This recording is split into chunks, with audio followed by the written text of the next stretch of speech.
आज का हमारा टॉपिक है पर्यावरण। यूपी टेट के सिलेबस में जो पहला टॉपिक मेंशन है वो है इन्वायरमेंट पोर्शन में, वो है पर्यावरण, परिवार तथा मित्र। Environment, family and friends. तो हम इन्वायरमेंट का पहला चैप्टर पर्यावरण स्टार्ट करते हैं आज।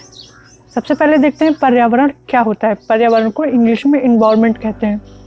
पर्यावरण शब्द परि प्लस आवरण से मिलकर बना है।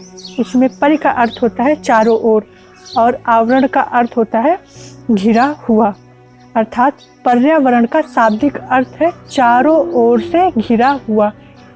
इस प्रकार हम अपने आसपास जो भी देखते हैं, ठीक है, वो हमारा पर्यावरण होता है। जैसे नदी, पहाड़, तालाब, मैदान, पेड़ पौधे, जीव जंतु, वायु, वन, मिट्टी आदि सभी हमारे पर्यावरण के घटक हैं।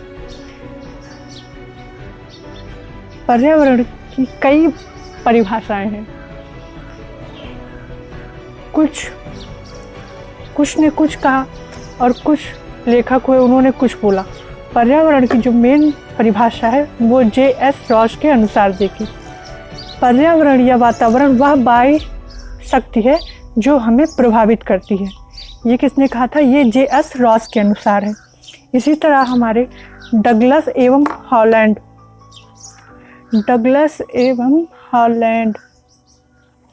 इनके अनुसार पर्यावरण वह शब्द है जो समस्त बाह्य शक्तियों, प्रभावों और परिस्थितियों का सामूहिक रूप से वर्णन करता है, जो जीवधारी के जीवन, स्वभाव, व्यवहार तथा अभिव्यक्ति, विकास या पूर्णता पर प्रभाव डालता है। इसी तरह हमारे तीसरे जो हैं वो है हार्स्कोविट्ज़।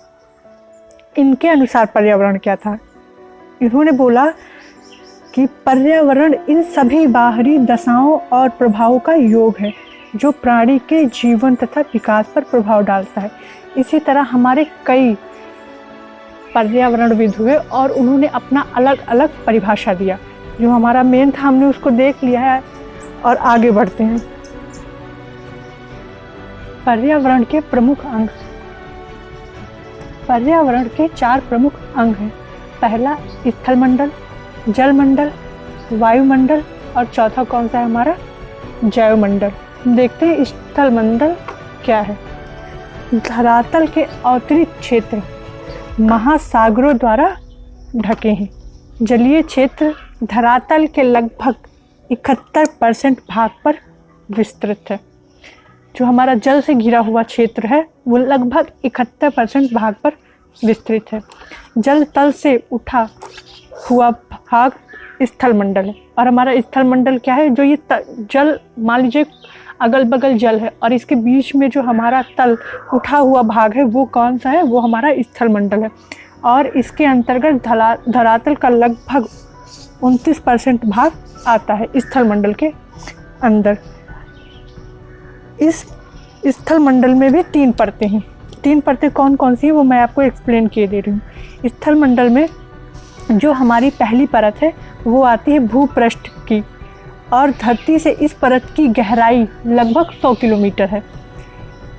और इस परत में कई प्रकार की मिट्टियाँ और शैलें समाहित होती हैं। हमारा जो दूसरा परत होता है वो होता है उपाच्य मंडल। उपाच्य मंडल जिसे हम कहते हैं, इसकी गहराई स्थल मंडल के नीचे 200 किलोमीटर तक होती है। इसमें सिलिकॉन और मैग्नीशियम की प्रधानता होती है। इसी तरह हमारा जो तीसरा परत है वो है परिणाम मंडल, जिसे हम क्या बोलते हैं? परिणाम मंडल, जो पृथ्वी का केंद्रीय मंडल है और कठोर धातुओं से बना है। कठोर धातुओं से बना है तो इसमें कोई धातु होगी, ठीक है, तो इसमें निकिल व लोहे की प्रधानता होती है।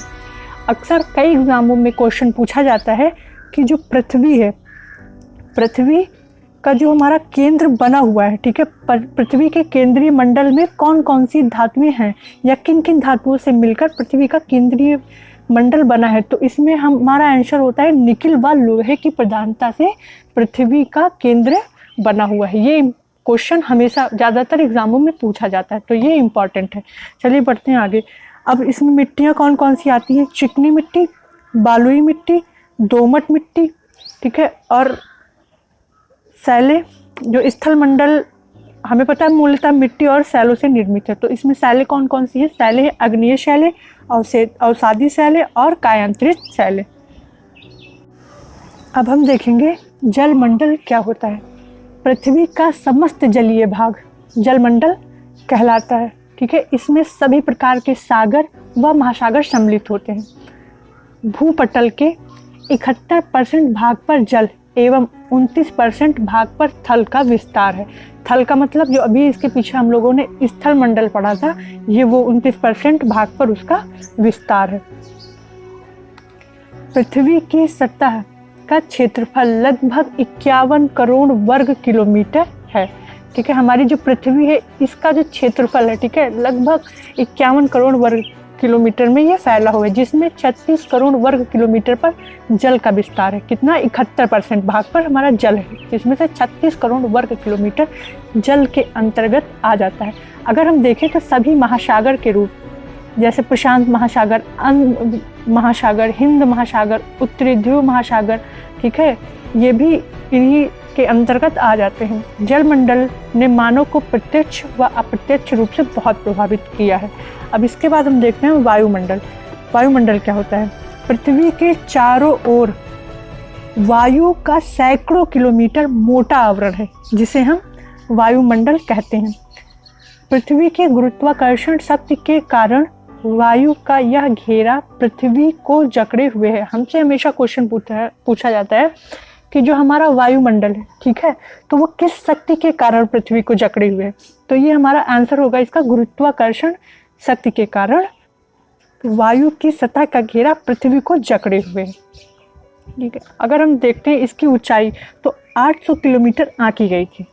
वायुमंडल की ऊंचाई 800 किलोमीटर आंकी गई थी, परंतु खोज के पश्चात यह ऊंचाई 1300 किलोमीटर आंकी गई है। इसके डाटा में है परिवर्तन हो चुका है।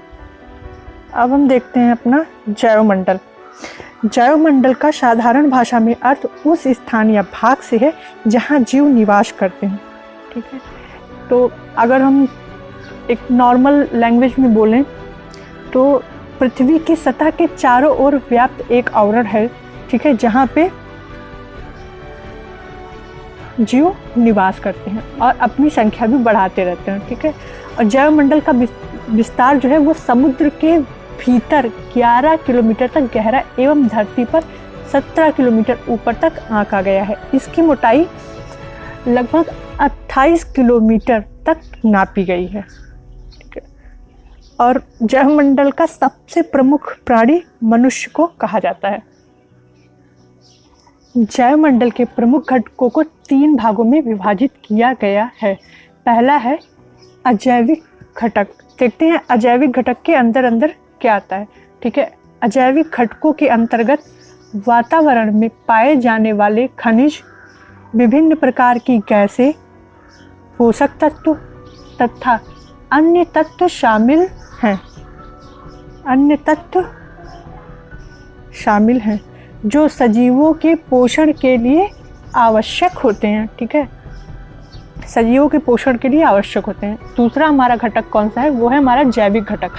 जैविक घटक के अंतर्गत सभी प्रकार के पौधे, पादप, जानवर, सूक्ष्मजीव आदि सम्मिलित किए गए हैं, ठीक है। अगर हम सीधे बोले तो ऐसे जीव जो पर्यावरण में रहकर अपना पालन पोषण करते हैं एवं प्रजनन के द्वारा अपनी संख्या वृद्धि करते रहते हैं, ठीक है, वो किस में आते हैं? वो हमारे जैविक घटक के अंदर आते हैं। अब आता है हमारा ऊर्जा घटक। ऊर्जा घटक के फलस्वरूप सूरज को ऊर्जा का प्रमुख स्रोत माना जाता है, जिसमें सभी जीवों को जीवित रहने के लिए पर्याप्त ऊर्जा एवं पौधों को अपना भोजन बनाने के लिए प्रकाश मिलता है, ठीक है। ऊर्जा के बिना कोई भी जीव जिंदा नहीं रह सकता, अतः सूर्य ऊर्जा घटक का प्रमुख स्रोत है और सूर्य को ही जैवमंडल का प्रमुख घटक बोलते हैं। इस लेक्चर में हमने पर्यावरण के प्रमुख अंग को देखा, पर्यावरण को देखा। पर्यावरण क्या होता है? स्थलमंडल, जैवमंडल, ठीक है, ये सब क्या होते हैं, जैविक घटक क्या होते हैं, अजैविक घटक क्या होते हैं। अब अगले लेक्चर में हम पढ़ेंगे पर्यावरण के प्रकार, पर्यावरण के भौतिक पर्यावरण, जैविक पर्यावरण, मनोसामाजिक पर्यावरण। पूरा चैप्टर कंप्लीट हो जाने के बाद हम इस चैप्टर में यूपी टेट में अब तक जितने भी एग्ज़ाम में आए हुए इस चैप्टर से रिलेटेड क्वेश्चन भी देखेंगे और इससे आगे क्या क्वेश्चन बन सकते हैं आगे चल के हम वो भी डिस्कस करेंगे। अगर आपको वीडियो अच्छा लग रहा हो तो प्लीज़ लाइक करें, शेयर करें एंड सब्सक्राइब जरूर कर लें और कमेंट बॉक्स में बताएं कि आपको ये लेक्चर समझ में आया या नहीं आया। अगर और भी कोई क्वेश्चन हो तो आप कमेंट बॉक्स में कमेंट करके पूछ सकते हैं।